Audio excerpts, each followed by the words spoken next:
aqui a última mesa de debates do segundo colóquio de crítica hermenêutica do direito, que vai ser então protagonizado pelos professores Juan Bautista Echeverri e o professor Lênio Streck, né?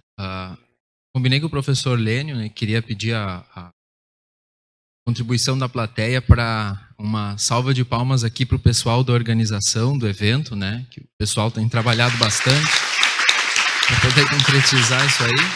O Tiago, o Guilherme, o Ziel, o Daniel, o William, todo mundo, né? Então, sem muitas delongas, né, eu já vou passar agora a palavra para o professor Juan Bautista Echeverri. Ele é doutor na Universidade de La Coruña, na Espanha, né? Investigador ou pesquisador, né, do CONICET, que é o Conselho Nacional de Pesquisa e Investigação Científica lá da Argentina, né? É professor titular de Filosofia do Direito da Universidade Austral de Buenos Aires, né? O título da palestra do professor, então, será Desafios do Positivismo Inclusivo, ou Includente, né? Com a palavra, então, o professor Juan. Bueno, muchísimas gracias en primer lugar a las autoridades de la universidad y principalmente al profesor Lênio Streck por la generosa invitación. Estoy pasando un par de días espléndidos de debate, de discusión, de profundización en los temas que nos interesan, así que es un gusto poder estar acá. En segundo lugar, quisiera pedirles disculpas porque voy a hablar en castellano. Eu non falo portugués. Así que espero que se pueda entender la mayoría de lo que vaya exponiendo y en caso de que no, bueno, ya habrá momento en las preguntas para que aclare alguna cuestión que no he sido lo suficientemente claro, ¿no? Bien, entonces, la presentación que voy a hacer es los desafíos del positivismo incluyente y en esta exposición voy a dividir la presentación en tres partes. En una primera parte voy a narrar el contexto del surgimiento del positivismo incluyente, básicamente vinculado con la intención de responder unas críticas al positivismo de Hart que hizo Ronald Dworkin, y vinculado también con la dificultad que podría tener el positivismo de Hart para explicar los sistemas constitucionales modernos que incorporan derechos fundamentales, etc. En un segundo momento, lo que voy a intentar hacer es explicar las tesis que caracterizan al positivismo incluyente, y para esto voy a dividir esas tesis en tres grupos. En un primer grupo voy a ubicar lo que yo puedo considerar o considero las tesis principales o la principal tesis del positivismo incluyente, que la vamos a llamar tesis de la incorporación o de la inclusión. En un segundo grupo voy a narrar cuáles son las adaptaciones a las tesis clásicas del positivismo incluyente anglosajón que hace el positivismo incluyente, básicamente la tesis de las fuentes sociales, la tesis de la separación entre el derecho y la moral y la tesis de la discrecionalidad judicial. Y en un tercer grupo de tesis que caracterizan al positivismo incluyente voy a incorporar lo que podríamos llamar las tesis propositivas o tesis positivas del positivismo incluyente, que voy a mencionar solamente dos. Una, la tesis de la mayor capacidad explicativa propuesta por Wilfred Valukow, y otra que es la tesis de la convencionalidad propuesta por Jules Coleman. Entonces, habiendo narrado por qué surge el positivismo incluyente y cuáles son sus tesis principales, intentaré al final, si me alcanza el tiempo, hacer algunas observaciones, algunos desafíos, que muchos de ellos no son nuevos, pero que considero que continúan vigentes y que necesitan todavía ser respondidos. Bien, entonces, con respecto a lo primero que íbamos a hacer era narrar el contexto del surgimiento del positivismo incluyente. Lo que vamos a decir es que principalmente busca, por un lado, responder a unas críticas que ofrece Dworkin al positivismo de Hart, pero busca hacer esto de manera tal que se sea coherente con el positivismo de Hart, digamos. Lo que busca no es responder abandonando el positivismo de Hart, sino, dicho de otra manera, adaptar el positivismo de Hart de forma tal que pueda incorporar algunos de los elementos de la crítica de Dworkin y sin embargo ser coherente con la propuesta teórica que hizo Hart. Entonces, por un lado, dice, por ejemplo, Wilfred Balukov en Inclusive Legal Positivism, que su propuesta busca un positivismo posible entre el positivismo excluyente de Raz y la teoría del derecho como integridad de Ronald Dworkin, ¿no? Un positivismo posible entre estas dos otras posibilidades.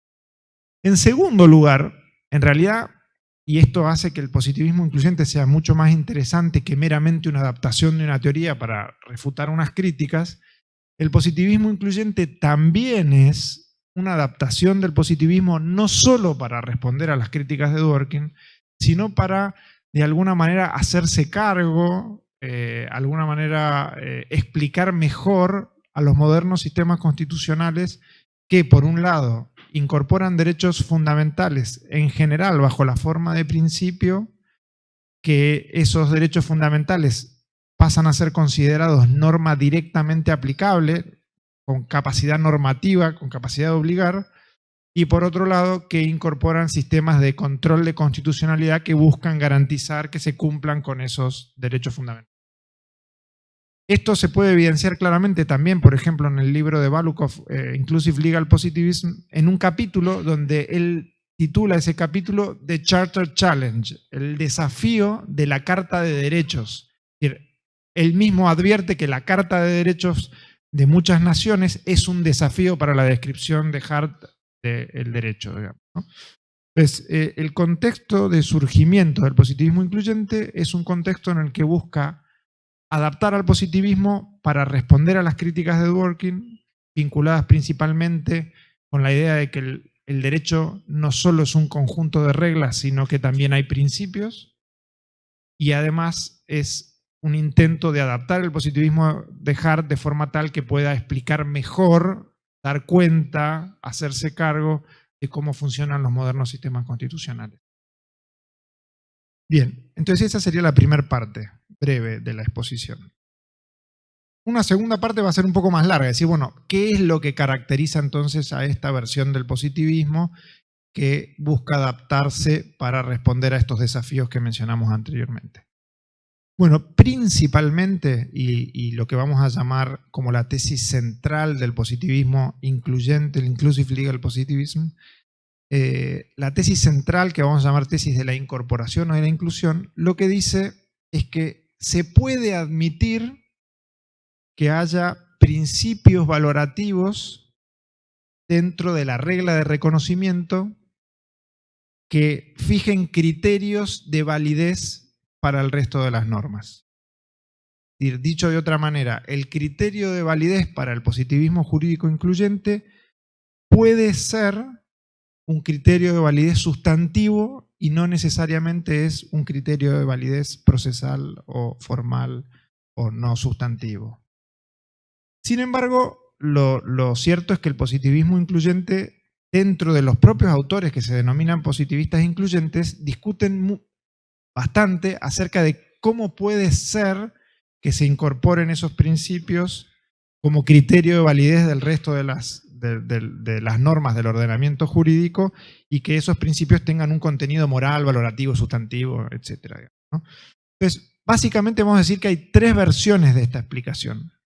Básicamente, quizás haya más, pero principalmente tres. Una de ellas, que es la de Balukov, o Baluchow, lo que dice básicamente es que el sistema puede incorporar criterios de validez sustantivos o morales solo o únicamente como condición necesaria de validez. ¿Qué significa esto? Que una norma, para ser válida, no tiene que contrariar ese criterio sustantivo, pero además, para ser válida, tiene que cumplir con otros criterios. Por eso es un criterio, vamos a decir, o una condición necesaria, pero no suficiente. Otros autores, como Jules Coleman, en cambio, sostienen que para ofrecer una verdadera respuesta al desafío de Dworkin, en realidad hay que reconocer que estos principios que se incorporan como criterio de validez no solo pueden ser una condición necesaria, sino que también podrían ser una condición suficiente de validez jurídica. Esto significa que si determinados criterios son moralmente acordes al criterio de validez, o determinadas reglas son moralmente acordes al criterio de validez que establece la regla de reconocimiento, van a pasar a ser obligatorias simplemente porque tienen un determinado contenido valorativo. Jules Coleman dice que si esto no es así, y si es como dice Balukov, el problema es que no se habrá podido responder, por ejemplo, a la crítica que hace Ronald Dworkin con el ejemplo de Ricks versus Palmer, donde dice en el fondo, ¿por qué obliga el principio? Esa norma es reconocida como una norma jurídica simplemente por su contenido, no como criterio o como condición necesaria, sino como condición suficiente para que sea obligatoria. Esa es la respuesta de Coleman. Entonces, tenemos dentro de la tesis central del positivismo jurídico incluyente, que es, se admiten criterios sustantivos de validez jurídica, unos dicen, se admiten como condición necesaria, pero no alcanza, porque no es suficiente, tendría que haber otros elementos, como por ejemplo, haber sido dictado por una autoridad competente, etcétera, etcétera. Mientras que para Jules Coleman, que una regla tenga un determinado contenido puede ser que la vuelva jurídicamente obligatoria si ese contenido es conforme al criterio moral que se establece en la regla de reconocimiento.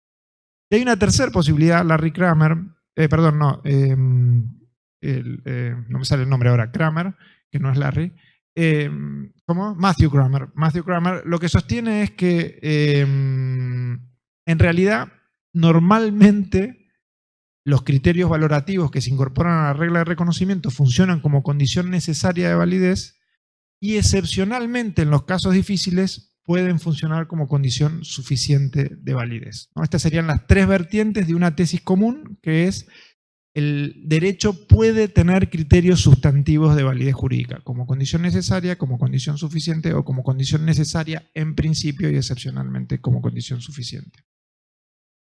Bien, explicada la tesis central, y para usar adecuadamente mi tiempo, vamos a pasar entonces a la redefinición que hace el positivismo incluyente de las tesis tradicionales del positivismo, entendidas de esta manera por la concepción anglosajona del derecho. No estamos hablando de las tesis tradicionales como las explicó en su momento Bobbio, por ejemplo, sino de las tres tesis principales que identifica Hart como tesis que caracterizan al positivismo jurídico, que son la tesis de las fuentes sociales, la tesis de la separación entre el derecho y la moral y la tesis de la discrecionalidad judicial. Bien, entonces, con respecto a la tesis de la separación entre el derecho y la moral, la tesis va a pasar a llamarse tesis de la separabilidad, así lo propone Jules Coleman, o tesis de la separación conceptual entre derecho y moral. Y básicamente lo que va a sostener esta tesis es que no es que el derecho y la moral estén separados, sino que el derecho y la moral son conceptualmente distinguibles. ¿Qué significa esto? Que el derecho y la moral no están necesariamente conectados, aunque pueden llegar a estar contingentemente conectados. ¿Qué significa esto? Que en algún momento histórico derecho y moral pueden estar conectados, en otros momentos históricos derecho y moral pueden no estar conectados. Esto no es necesario, sino que es contingente. Y por lo tanto, como en algún momento histórico pueden no estar conectados, entonces son conceptualmente distinguibles el derecho de la moral. De hecho, Jules Coleman llega a decir: esta tesis es correctamente descriptiva y analíticamente inatacable si existe un solo caso de un sistema jurídico en el que el derecho y la moral no estén conectados. Y después el propio Jules Coleman, es decir, o incluso si es imaginable un sistema jurídico en el que el derecho y la moral no estén conectados. Con solo que podamos imaginarnos que el derecho y la moral no estén conectados, no son conceptualmente distinguibles o no están necesariamente vinculados, digamos, ¿no? Esta será la explicación que da, por ejemplo, Coleman. La adaptación de la tesis social es la siguiente, va a ser una tesis social diferente a la presentada por Rasp y por los compañeros en las exposiciones anteriores. Incluso Wilfred Balukov a su versión de la tesis social la va a llamar The Weak Social Thesis, la tesis social débil. Ya no es una tesis social fuerte, sino que es una tesis social débil. ¿Qué significa la tesis social débil? Que la existencia y el contenido del derecho dependen en último término, de un grupo de hechos sociales y no de valores. De un grupo de hechos sociales y no de valores.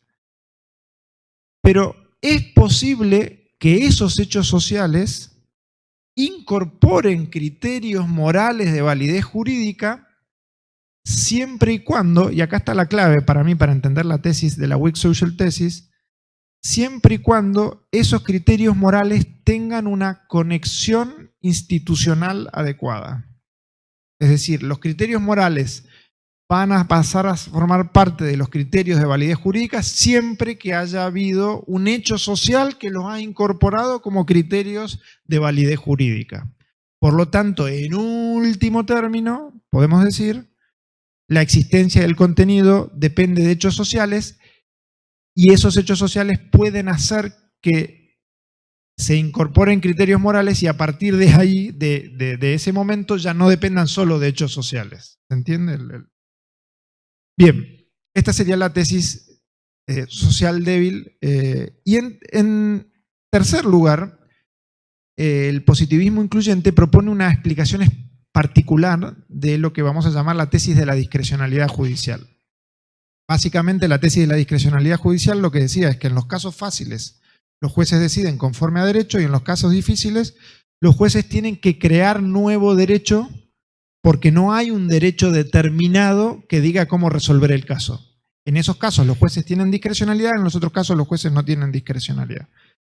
Lo que va a decir, o lo particular de la tesis de la discrecionalidad del positivismo jurídico incluyente, es que dice, no siempre que el derecho remite a la moral o a criterios sustantivos, valorativos o morales, no siempre que el derecho remite a criterios sustantivos, valorativos o morales, los jueces van a tener discrecionalidad. Puede que en algunos casos en los que el derecho remite a esos criterios, los jueces tengan discrecionalidad. Y puede que en otros casos los jueces no tengan discrecionalidad. ¿Y eso de qué va a depender? Va a depender no tanto de si el criterio es moral o no es moral, sino que va a depender en último término de si ese criterio para ese caso les ofrece un único resultado correcto o les ofrece más de un único resultado correcto. En el caso de que les ofrezca un único resultado correcto, aunque lo que se esté aplicando sea un criterio moral, los jueces no van a tener discrecionalidad judicial. En el caso que les ofrezca más de un único resultado correcto, los jueces van a tener que elegir entre esas opciones que le da el derecho. Bien, entonces hasta ahora vimos el origen o las razones por las que surge el positivismo incluyente vinculados con las críticas de Dworkin y la explicación de los modernos sistemas constitucionales de derecho. En segundo lugar vimos la tesis central del positivismo incluyente como tesis de la incorporación o tesis de la inclusión con sus tres versiones: condición necesaria, condición suficiente y condición necesaria y suficiente. Y vimos la adaptación de las tesis tradicionales del positivismo jurídico anglosajón en su versión incluyente, que son, como dijimos, separación o separabilidad, derecho y moral, tesis social débil y tesis de la discrecionalidad, que no supone que siempre que se aplique un criterio moral los jueces tengan discrecionalidad judicial. La tercer grupo de tesis del positivismo incluyente la vamos a denominar tesis propositivas, o positivas, que las vamos a dividir en dos grupos. Básicamente estos grupos son la tesis de Waluchow, que se llama del mayor poder explicativo del positivismo incluyente, y la tesis de Coleman, que es la tesis de la convencionalidad. Básicamente lo que dice la tesis del mayor poder explicativo de Waluchow es que un positivismo como el positivismo incluyente es mejor que otras explicaciones o teorías descriptivas del derecho, porque una versión como esta explica mejor a los modernos sistemas constitucionales. Él dice, como contraargumento argumentando contra otra versión como la del positivismo excluyente, el positivismo excluyente dice que cada vez que el derecho remite a la moral, lo que hace es darle discrecionalidad al juez. Y dice Volkov, a nuestro juicio eso no explica bien lo que sucede en los modernos sistemas constitucionales. Es más, dice que cada vez que el derecho remite a la moral, en el fondo el derecho decide dejar de decidir. Decide que sea la moral la que decida. Es más, Raz, por ejemplo, dice que el derecho cuando remite a la moral, lo que hace es hacer lo que hace una norma de reenvío del derecho internacional privado. Dice, decídase conforme a un criterio ajeno a mi criterio. ¿Se entiende? Entonces, Walluchow dice, eso no explica lo que pretenden hacer los modernos sistemas constitucionales. Una versión como la que propongo, positivismo jurídico incluyente, explica mejor el funcionamiento y lo que pretenden los modernos sistemas constitucionales. La segunda tesis propositiva o positiva es la tesis de la convencionalidad. Como ya veo que vengo mal de tiempo, lo que voy a hacer es simplemente mencionar algunas pinceladas de esa tesis. Además ya se habló acá un poco del tema de la tesis de la convencionalidad, etc. Pero básicamente Coleman propone su tesis de la convencionalidad con dos objetivos. Por un lado es intentar de refutar las críticas de Dworkin al problema de la falta de criterios compartidos en la discusión, sobre todo de criterios sustantivos, el problema de los desacuerdos, el problema de cómo se puede discutir sobre determinada interpretación, y por lo tanto para el positivismo, si hay discusión, si no hay un acuerdo sobre cuál es el significado claro, el plain fact meaning de lo que dice la norma para resolver el caso, entonces hay discrecionalidad. Coleman intenta explicar que no necesariamente el desacuerdo supone que haya discrecionalidad a través de varias distinciones que hace, que no creo que tenga tiempo a explicar, que es, por ejemplo, entre la existencia y el contenido del derecho, o el desacuerdo sobre cómo aplicar una norma y el desacuerdo sobre la regla. Dice que un grupo de personas pueden estar de acuerdo sobre cuál es el contenido de la norma, pero sin embargo todavía están en desacuerdo sobre cómo aplicarla a un caso en concreto, etcétera, etcétera. Y la otra finalidad con la que incorpora la tesis de la convencionalidad Jules Coleman es la idea de explicar también la normatividad del derecho. Y él apela, simplemente lo voy a mencionar, un concepto que es el Shared Cooperative Activity, y básicamente dice que la regla de reconocimiento es un tipo de actividad compartida y cooperativa, y que esto ayudaría a entender la regla de reconocimiento de esa manera, ayudaría a explicar, entre otras cosas, también la obligatoriedad del derecho. Bien, entonces, el surgimiento del positivismo incluyente, respuestas a Dworkin y a los modernos sistemas constitucionales, principales tesis del positivismo incluyente, tesis central, la tesis de la incorporación con sus tres variables, tesis de adaptación del positivismo, tesis de la separabilidad, tesis social débil y tesis de la discrecionalidad, y por último tesis propositivas, tesis de la mayor capacidad explicativa y tesis de la convencionalidad. Bueno, ahora llega el turno de los desafíos. ¿Cuáles podrían ser algunos de los desafíos que, a mi juicio, si bien no son nuevos estos desafíos, continúan relativamente vigentes? Uno de los desafíos que parece bastante obvio para el positivismo incluyente es qué criterio de objetividad moral defienden. Básicamente, si el positivismo incluyente dice que no siempre el derecho remite a la moral, los jueces tienen discrecionalidad, hay casos en los que no tienen discrecionalidad, aunque tengan que aplicar un criterio moral o valorativo.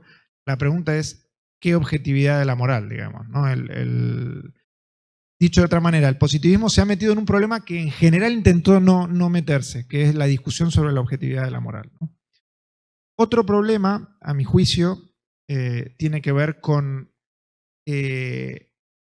¿qué entiende específicamente el positivismo incluyente como discrecionalidad? ¿Qué significa que que los jueces obran discrecionalmente. Algo más ha dicho el positivismo incluyente. ¿Es lo mismo que obrar arbitrariamente? Bueno, claramente los autores incluyentes pretenden diferenciarse. Ahora la pregunta es, cuando pretenden diferenciarse, si las menciones o argumentaciones o criterios que van formulando alcanzan o habría que empujar más el argumento y pedir que den más precisiones, digamos. Un tercer argumento, y lo presento también, es que Walukov en algún momento dice el positivismo incluyente incluso es preferible porque nos permite inmunizarnos, ¿se entiende inmunizarnos? Evitar el problema de la arbitrariedad legal. El positivismo incluyente permite la incorporación de determinados principios valorativos, sustantivos, que nos permiten evitar interpretaciones absurdas de una norma e incluso interpretaciones o nos permiten evitar que determinadas normas que son arbitrarias sean consideradas válidas porque son contrarias a esos valores o principios que se incorporan al sistema jurídico. A mi juicio, este argumento también tiene alguna debilidad. Y por último, el último observación como desafío que tiene el positivismo incluyente es que me parece, y esto tomo de alguna manera lo que se puede recoger del debate que tuvimos en estos 2 días, el positivismo incluyente, al presentarse principalmente como una teoría descriptiva explicativa, no más que eso, pareciera que va a tener un desafío en cuanto a cómo se justifica el obrar de quienes aplican esos criterios sustantivos o morales, cómo se justifica que se incorporen o que se dejen de incorporar esos criterios sustantivos o morales, cómo se justifica el derecho en general, en última instancia, y la pregunta más radical, ¿por qué el derecho y más bien el no derecho, digamos, ¿no? Bien, entonces muy brevemente, con respecto a la primera observación crítica, y ya sé que no tengo mucho tiempo, pero con respecto a la primera observación crítica, la respuesta de Hart, que ya lo dijeron todos los que pasaron antes por aquí, que fue una respuesta que en realidad no se sabe si Hart la quiso publicar, porque fue una respuesta que publicó en el postscriptum, es un escrito póstumo, que digamos que Hart no había enviado él mismo a ser publicado, etcétera, parece llamativa. Hart dice algo así como: no es importante para la práctica si los jueces aplican principios, si cuando los jueces aplican principios crean derecho nuevo o en realidad están aplicando derecho vigente. Eso no es importante para la práctica. Por lo tanto, la discusión sobre la objetividad de la moral no es una discusión relevante. Esta sería la respuesta de Hart. Hay una respuesta de Lyons que la voy a obviar y hay otra respuesta de Walukov que también me parece insuficiente en algún punto, que es la siguiente. Walukov lo que dice es: el positivismo jurídico no necesariamente es escéptico de la moral. El positivismo jurídico no necesariamente es escéptico de la moral. Pero la discusión no es tanto de si necesariamente eso no es escéptico de la moral, que es una discusión que podríamos dar, sino más bien, ok, no es escéptico de la moral, ¿y entonces qué moral? ¿Y qué objetividad de la moral?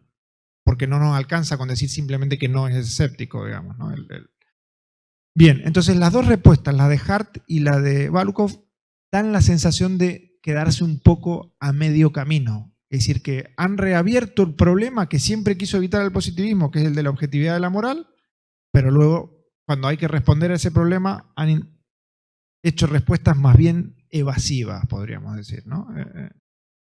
Bien, la segunda observación que podríamos decir, así como desafío del positivismo incluyente, es el concepto de discrecionalidad.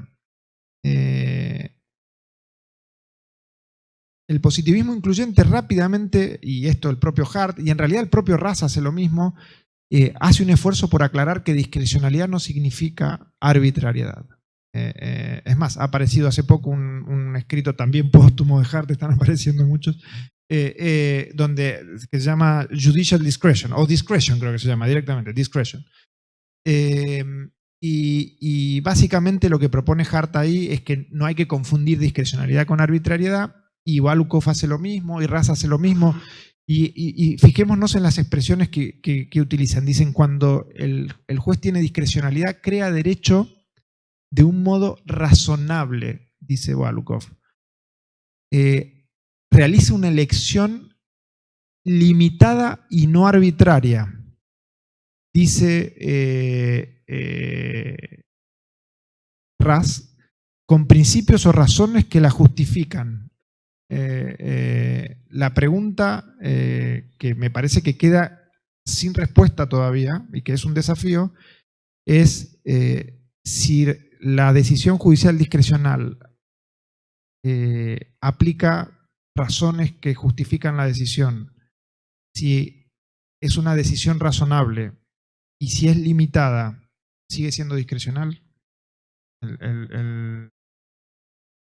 Bien. Ya estoy casi en la hora, entonces simplemente con la idea de que el positivismo incluyente en realidad puede evitar arbitrariedades solamente si ese sistema en particular incorporó principios que puedan evitar arbitrariedades, pero el sistema puede incorporar cualquier cosa porque de última instancia depende de un hecho social. Esa es justamente la tesis central del Weak Social Thesis, digamos, ¿no? Por lo tanto, si en África, estoy contando un caso real, conforme a los principios de la familia, la unidad, etcétera, y conforme al valor que le dan al varón y la mujer, una mujer tiene que ser lapidada, es decir, sancionada a pena de muerte por lapidación, por ser detectada en adulterio, no habría argumentos desde dentro del positivismo incluyente que nos logren evitar este tipo de consecuencias. Bien, por último, simplemente decir que el positivismo incluyente, al ser principalmente una teoría descriptiva, queda necesitada, por decirlo de alguna manera, de argumentar también por qué hay que seguir a esos principios, por qué es razonable que esos principios estén ahí y no dejen de estarlo, por qué el juez tiene que interpretar de una manera y no de otra, es decir, en última instancia, cuáles son los criterios, una vez consideradas todas las cosas, para que una interpretación o aplicación del derecho sea mejor que otra, para que una sea obligatoria y la otra no lo fuera, en el sentido último, no jurídico o meramente jurídico, que me parece quizás en parte explica el auge de los positivismos normativistas que estamos viendo, vimos en estos días en las explicaciones que vimos. Muchas gracias.